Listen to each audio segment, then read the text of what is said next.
Welcome to Haaretz. I'm Aimee Amiga. Joining me at the Israel Conference on Peace is Aida Touma-Suleiman, the member of Knesset for the Joint Arab List. Thank you for joining us. Thank you for having me. Now, Aida, you are also the founder of an organization called Women Against Violence.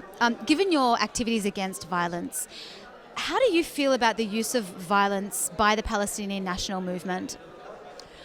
Well, first of all, it would have been a more adequate question to ask me how would I feel by using violence in general, not only by Palestinians, but only by the army, by the security forces, by people in the streets also on the Israeli side. Because I feel about violence the same in all ways, meaning on individual level, I'm a person who hates violence, who do not approve using violence at all, and I do not use violence. But also I understand that people who are oppressed, that continuous occupation, that humiliation of people lead them to do very many times, very, let's say, despair actions that out of feeling helplessness and trying to defend, or at least defend the idea that they have in their mind. You can ask me if I think that this kind of violence will contribute to the struggle of the Palestinian people. That would be a different question. And what is your But answer to that question? I'm not going to talk here, I'm not going here to condemn what the Palestinians are doing, especially that it is till now seen that it is individual actions. I think that, for my regret, whoever is responsible of the continuous occupation, of the continuous oppression of the Palestinian people should expect to have a violent reaction. But yet you say that it's not a productive way of achieving their goals. So what would you suggest is an alternative path? That's another issue, but bringing people into a feeling that there is no progress in any way, not on a political level. Their life situation or livelihood is deteriorating. More and more the horizon for a better future is closing down in front of them. They would act in a way that we are seeing these days. I'm not here to judge or not to judge. What I am able to judge is the cause roots, or the roots of and causes of such situation. The roots and cause of such situation is continuous. Yet it's one thing to understand the violence, it's another thing to not come out against it and condemn it and suggest other alternative routes. When there was a suspicion that one of the attacks in Beersheba was done by an Arab Israeli of citizen, we went out very clearly against it, and we had a press release condemning this action and saying that it is not the way to participate in the, let's say, struggle to end the occupation, for us at least. And we are part of our own Palestinian people. We are citizens of this state, and any thought or any way to think about participating in ending the occupation should be measured by this particular situation that we are living. So when it happened, we condemned it. But we are not going to start condemning, first of all, individual actions, but relating to the oppressed people. I myself, I'm against any actions of violence against civilians. But you have to understand that when it comes to a situation that all what is we are asked for is only condemning the Palestinian side, that brings us into a furious situation. What special role do you think that Arab women have to play in the Palestinian national movement, or at least the peace process? Well, for many years I believed, and I'm still believing, that women are able, especially feminist women, are able to be part of any struggle that is for good cause. If it is liberation of people, if it is for social justice, if it is for against violence, etc. Palestinian women are part of the Palestinian people, and they have already in the past played a role, and they can continue to play that role. But for my regret, among the young women, we can see today that they are losing hope in the political processes. They have seen, they grew up into fail after failure in the political process, and they are losing hope. And on the other hand, they understand that they are equal human beings, and they are willing to dare to take more role in the, let's say, popular struggle, that is more to go on demonstrations, more to participate even in throwing stones and in leading. But this also happened in the first Intifada. In the first Intifada, the women took a major role.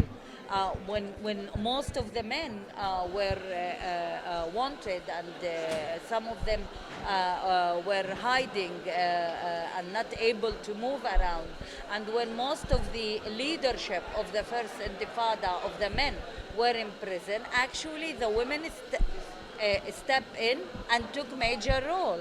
If it is for the sustainability of the society, if it is for continuing the teaching, because you know that schools were closed down at that point, and if it is even leading demonstrations and taking decisions. So actually, I think that I want to see women part of a political process, because believe me, I believe that they are able to bring better solutions than men. Why? Why? Because sometimes we understand security in a different way. And any political solution, if it is not bringing security for people, and when I'm talking about security, I'm not talking about military, I'm not talking about security in that meaning. I'm talking about human security. I'm talking about ability to live in dignity. I'm talking about security of children and women. Women live the conflict situation in a different way than men. Men are mainly living the conflict situation in the militarized side of it, while women are living it with the implications on society and on economy more than others. So I believe that any solution that women take part in it will bring an added value to deal with those sides of the security that usually men are not taking, and we saw in Oslo that they were not taken care of. What is your take on the boycott movement? Do you think that outside pressure on the Israeli government contravenes Israeli democracy? I have to say that I think that many times the Israeli government is trying to show the BDS as an anti-Semitic movement, as a racist movement against the Jews for being Jews. And I think that is also part of this approach of scaring people and leaving people under threat and feeling that we need all to be together despite our differences, because we are all the other who is hated. So how do you see the movement? I think the movement is bringing back the discussion about occupation. You know what? If all the efforts, I think that Israel should be thankful that if the efforts for ending the occupation were in this pacifist way rather than violent way.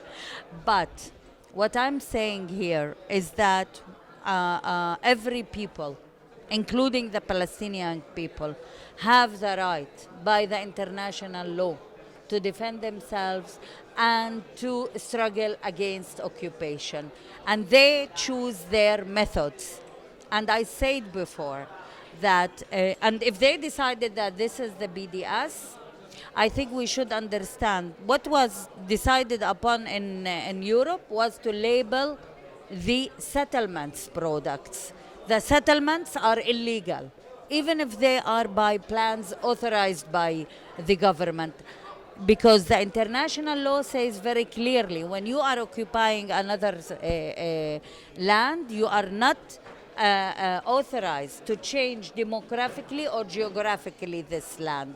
Settlements are against that law, so they are illegal. Actually, what this labeling is doing is labeling the products that are coming from places that are built illegally. But there's a distinction between labeling or even boycotting products built in the settlements and boycotting Israel altogether. Well, I said it very clearly. For me, it is clear cut. Settlements, for me, are illegal. And I think that when it comes to boycotting all of it together of Israel, I think what is done there is to boycott the government and the continuation of occupation. I hope that will make the society in Israel to understand, the general society in Israel to understand that there is no way to continue as the last occupation on earth. Thank you very much for your time. We really appreciate you speaking Thank to you. us.